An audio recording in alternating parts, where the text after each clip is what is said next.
You maybe say a couple of words about the border, how we're doing? You know, it's just been absolutely phenomenal what a great leader can do. Clear direction, our laws matter. We should only have people in our country that love us, and the Border Patrol and our ICE officers and law enforcement officers have done fantastic work. So we're proud of them. Now we just need to get the criminals and murderers and rapists and dangerous gang members and terrorist organizations out of our country. So, Mr. President Bukele, we thank you very much for your partnership. It has been wonderful for us to be able to have somewhere to send the worst of the worst and someone to partner with.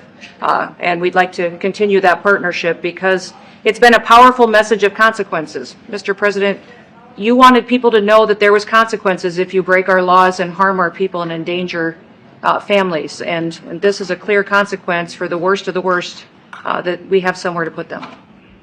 Thank you very much. Yeah, we even had this gang member from Venezuela, one of the ones you sent, and we interviewed him just to get some information, etc. from them.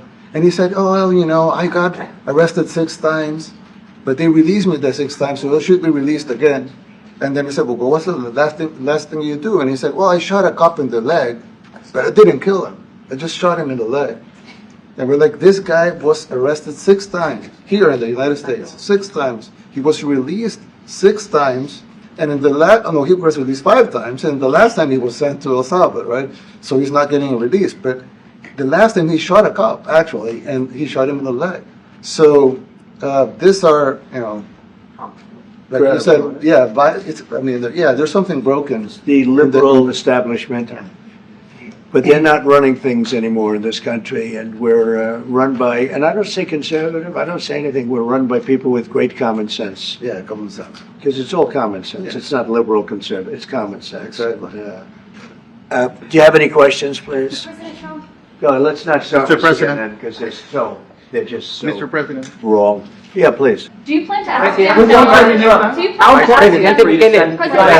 Let's hear the question from this very low-rated anchor at CB. Do you plan to ask President Bukele to help return the man who your administration says was mistakenly deported? The man who was mistakenly deported to El Salvador? Well, let me ask Pam, would you answer that question? Sure, President. First and foremost, he was illegally in our country. He had been illegally in our country. And in 2019, 2 courts, an immigration court and an appellate immigration court, ruled that he was a member of MS-13 and he was illegally in our country. Right now, it was additional paperwork had needed to be done. That's up to El Salvador if they want to return him. That's not up to us. The Supreme Court ruled, President, that if, as El Salvador wants to return him, this is international matters, foreign affairs, if they wanted to return him, we would facilitate it, meaning provide a plane. So will you return him, President And Bukele? you are doing a great job. Thank you. Wait a minute. Can you just also respond to that question? Because, it's asked by CNN, and they always ask it with a slant. Because they're totally slanted because they don't know what's happening. That's why nobody's watching them. But would you answer that question also, please? Yes, gladly. So, as Pam mentioned, there's an illegal alien from El Salvador. So, with respect to you, he's a citizen of El Salvador. So, it's very arrogant even for American media to suggest that we would even tell El Salvador how to handle their own citizens as a starting point. As 2 immigration courts found that he was a member of MS-13. When President Trump declared MS-13 to be a foreign terrorist organization, that meant that he was no longer eligible under federal law, which I'm sure you know, you're very familiar with the INA, that he was no longer eligible for any form of immigration relief in the United States. So we had a deportation order that was valid, which meant that under our law, he's not even allowed to be present in the United States and had to be returned because of the foreign terrorist designation. This issue was then by a district court judge, completely inverted, and a district court judge tried to tell the administration that they had to kidnap a citizen of El Salvador and fly him back here.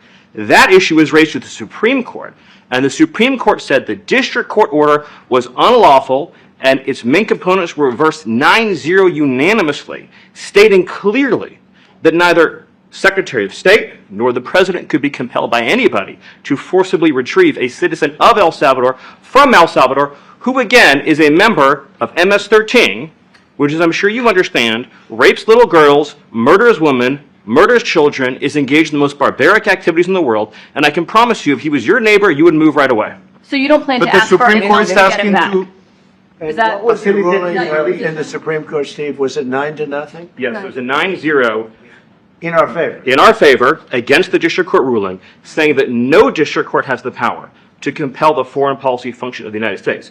As Pam said, the ruling solely stated that if this individual, at El Salvador's sole discretion, was sent back to our country, that we could deport him a second time. Well, No version of this legally ends up with him ever living here because he is a citizen of El Salvador. That is the president of El Salvador. Your questions about it, per the court, can only be directed to him. I asked. ¿Se lo liberaría, President Presidente Bukele? Bukele? Can President Bukele weigh in on this? Do you plan to return him? Well, I'm supposed you're not suggesting that I smuggle a terrorist into the United States, right?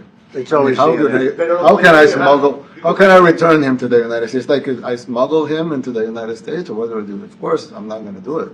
It's like, I mean, the question is preposterous. How can I smuggle a terrorist into the United States? I don't have the power to return him to the United States. So you can release him inside El Salvador. Yeah, but I'm not releasing. I mean, we're not very fond of releasing terrorists into our country. I mean, we just turned the murder capital of the world into the safest country of the Western Hemisphere, and you want us to go back into the releasing criminals so we can go back to being the murder capital of the world? No, that's not going to happen. Well, they'd love to have a criminal, released into our. I mean, there's a fascination. They would love it. Yeah. They're sick, these are sick people. Marco, do you have something to say about Yeah, I mean, Stephen outlined it. I don't understand what the confusion is. This individual is a citizen of El Salvador. He was illegally in the United States and was returned to his country. That's where you deport people, back to their country of origin. Except for Venezuela, that wasn't refusing to take people back, or places like that.